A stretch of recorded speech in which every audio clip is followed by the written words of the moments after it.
Am I the a-hole for denying my ex his son after he abandoned us, and I took the choice alone to give him up for adoption? I, 32 female, had a baby boy when I was 16. Yes, I know how that sounds. No, we weren't careful. Judge me all you want on that front. I've dealt with that for years. Mike, 33 male, was my boyfriend at the time, and when I found out about my pregnancy, he did a disappearing act with help from his family. Something about being a future college star or whatever. My parents were always blunt. What happened next was my choice. After a lot of thinking and deciding abortion just wasn't for me, I chose to give up the baby for adoption. My parents knew a super sweet couple who were looking to adopt. We met and I just knew they were the right people. This turned from a teen mistake into almost a surrogacy. I started homeschooling to finish my education and to have time to rest. The adoptive parents were with me for everything. It even paid for most of the medical costs.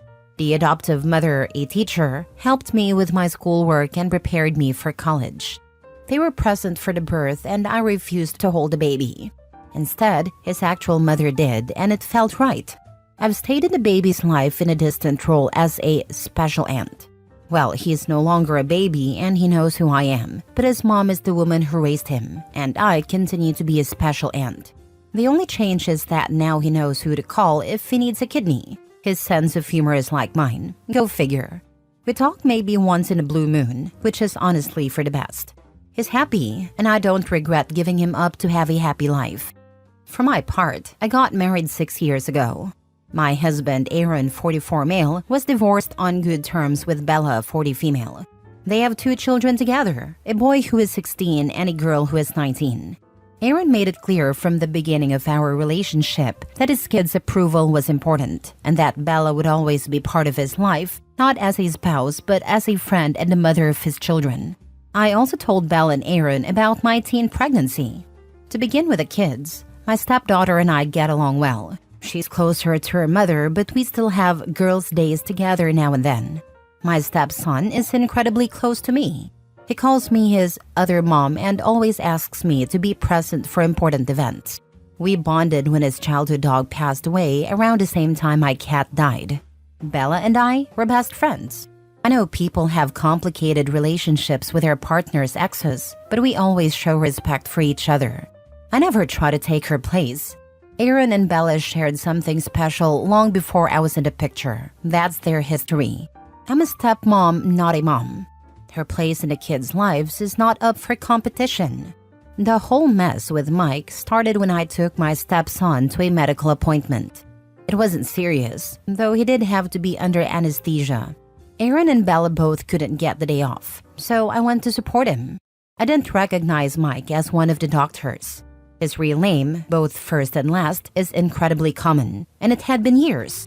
My priority was my stepson's care, so everything else was secondary. After the appointment, as I was getting my stepson comfortable in the car, Mike came over. He told me he had been thinking about me and our son for so long, and that he was glad our boy was okay. It took me a few minutes to realize what was happening as he rambled on about apologies and not being ready to be a father, blah blah blah. Eventually, I sighed and loudly said, "This is not the baby I was pregnant with." I gave him up for adoption after I gave birth. I'm a stepmother. My loopy stepson chimed in with, "Other mom," and I had to hold back a smirk. Mike was stunned, which gave me time to explain. I told him I gave up the baby. The child knows what happened. I'm happily married with stepchildren and I don't want him in my life. I also made it clear I wouldn't give him contact information for the adoptive family. He's 16 years too late.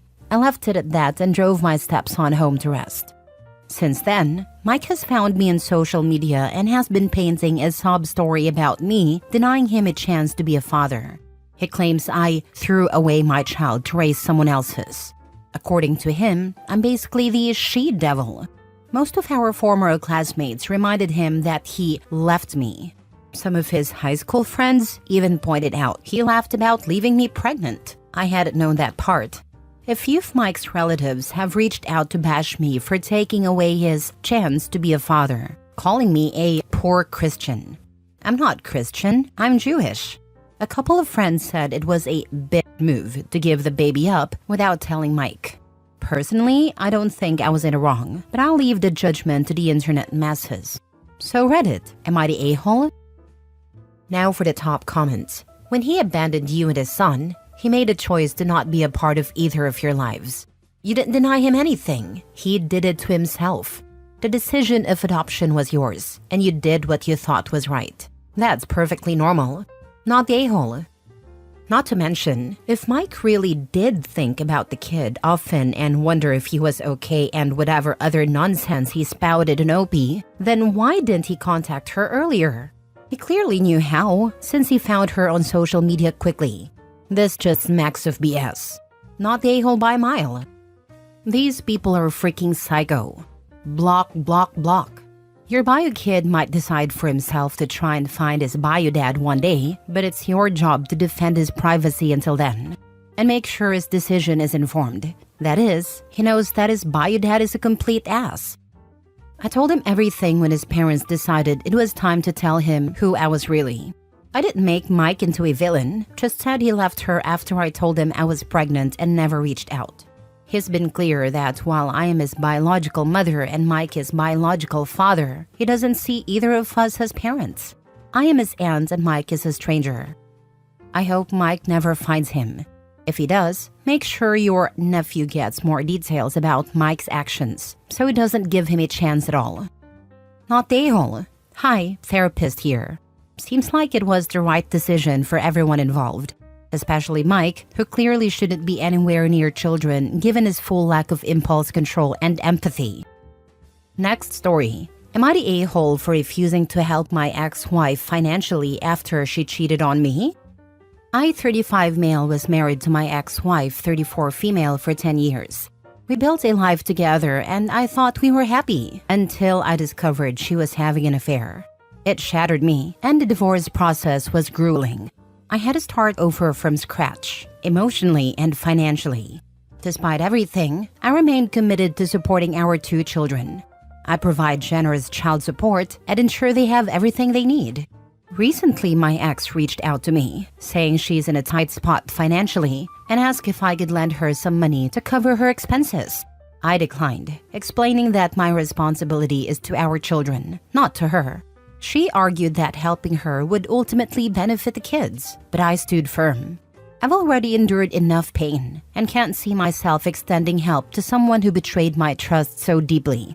Now, she's turned some of our mutual friends against me, claiming I'm being vindictive and punishing her through financial means. They believe I should help her for the sake of our children, but I can't bring myself to do it. Am I the a-hole? Edit. My focus is on providing for my kids, not supporting someone who broke our family. Boundaries are essential for my healing and self-respect. Not the a-hole. The kids are already being provided for. That's the extent of what you are legally/morally obliged to do. It sounds like she took you to the cleaners and is now back for more. If it had been even a little amicable, then you may have wanted to help. Any friends who are taking her side in this are friends you don't need. Tell them to give her the money since they are still her friends. Suggest you take full custody of the kids. She can still have visitation rights. This will lessen the financial burden she is suffering, and she can do so without compromising the welfare of the children. You can even offer to waive any child support from her. She won't accept, but you've offered a solution. This is the best answer. She'll start using child support money to cover her own expenses, instead of using it on the kids and blame you for them having to go without. Not the a-hole. Not the a-hole. Her affair partner can help her.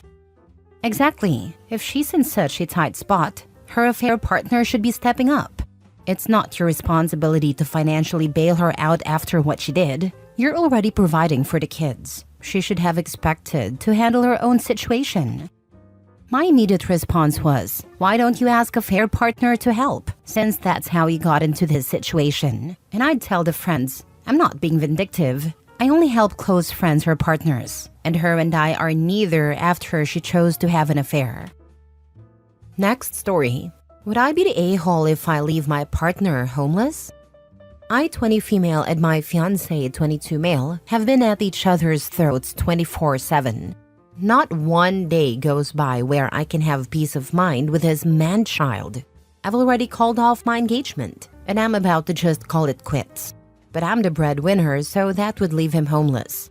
Anytime I mention breaking up, he says I'm being typical, bringing up my family history, and claims he wouldn't be surprised if I took him to court for child support for our 1-year-old son. A little backstory leading to now. I am the one who cooks, cleans, works, makes appointments, and find babysitters. All he does is work, come home, put Mickey Mouse on our son's tablet, and then go play video games while our son watches Mickey Mouse. That's how it goes until I get home from work around 12 a.m. I'm a server, and all the bills are under my name. He contributes $800 towards the bills, while I paid $2,300. We both work full-time jobs. Anytime I complain to him about not putting in the effort, he says, "I will change. I'm sorry. I'll do better." But he never does. I'm at my breaking point. For example, after I did a laundry and handed him bags of neatly folded clean clothes, he told me to be patient and that he would put them away. It's been 1.5 weeks, and they're still in the corner of the room, now with dirty clothes piled on top of them. Whenever I suggest we clean together, he helps for the first 5 minutes, then starts complaining about how tired he is, lays down, and goes on his phone. I'm exhausted. All I do is try to make this man happy, even if it means my mental health is at an all-time low. I'm currently dealing with a lot of health issues and can't seem to find the energy to even take care of myself.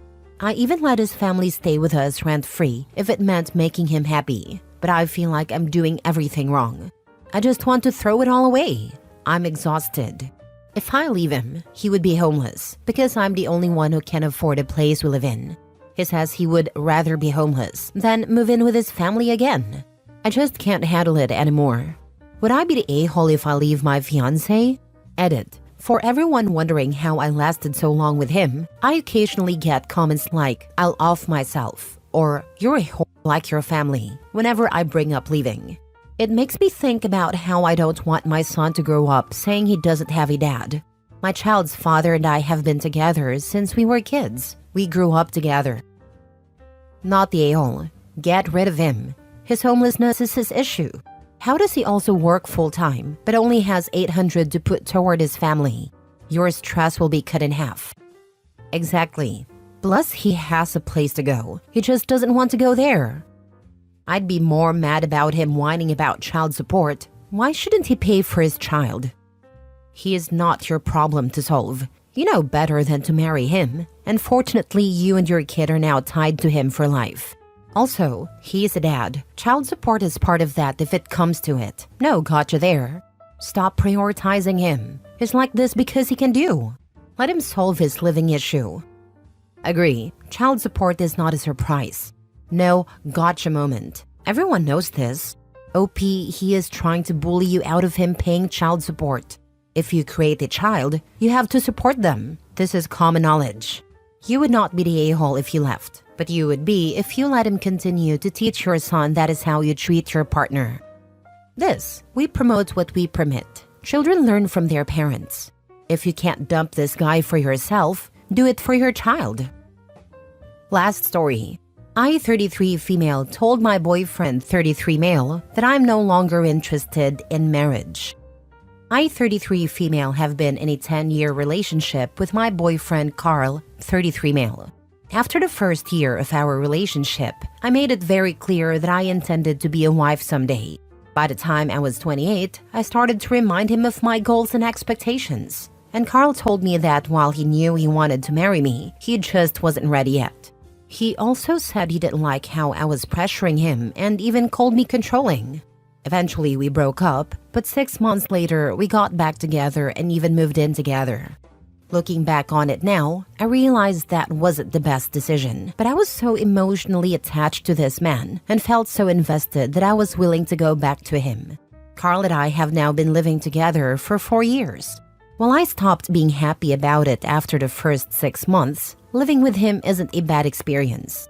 Plus, I always thought that us getting married was just around the corner because he said he was ready to commit to me.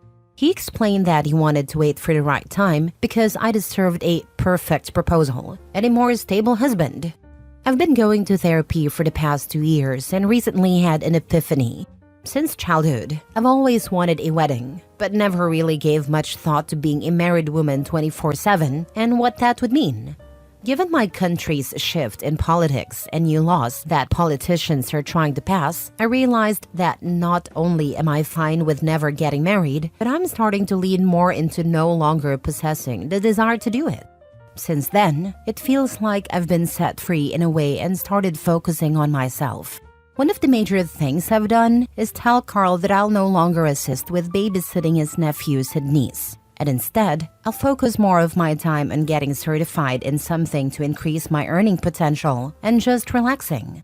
Carl seemed nonchalant about it at first, but then he said we needed to have a sit down after I sent Carl's mom and his brother a text letting them know they had 3 weeks before I stopped helping out completely. Carl said that while he understands my desire for more personal time, it's important to be there and sacrifice for family. I told him that he could switch around his own work schedule and help with the kids, since they're technically his family. He said the children love me and that one day they'd be my family too, once we were man and wife. It was at that moment I told him I no longer desired marriage. While I gave him my reasons, Carl still took it as me wanting to break up with him and or thinking that he would make a terrible husband. That's not the case at all, but he's starting to lash out and get suspicious, and I just don't know what to do. How do I get my boyfriend to see that it's me, not him? Now for the top comments. Not the a-hole. So he can unilaterally decide when you need to act like a wife and when he doesn't need to act like a husband? Nah, bro overplayed his hand, and now he needs to deal with the consequences. The carrot he was holding over Opie's head is now rotten and no longer of interest for Opie. He cannot use it to pressure her anymore into things like babysitting his nibblings. The maybe someday have faith is gone.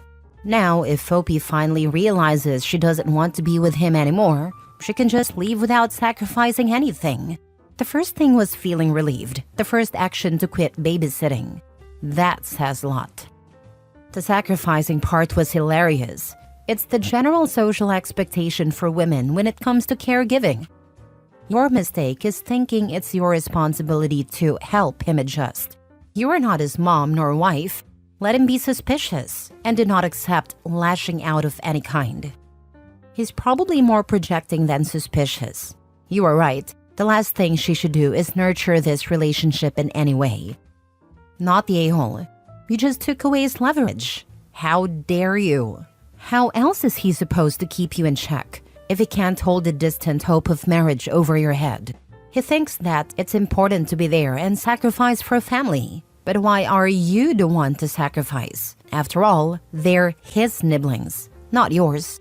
I think that this new and powerful attitude of yours is shaking up the power balance in your relationship, and your boyfriend is trying to steer back to where you were.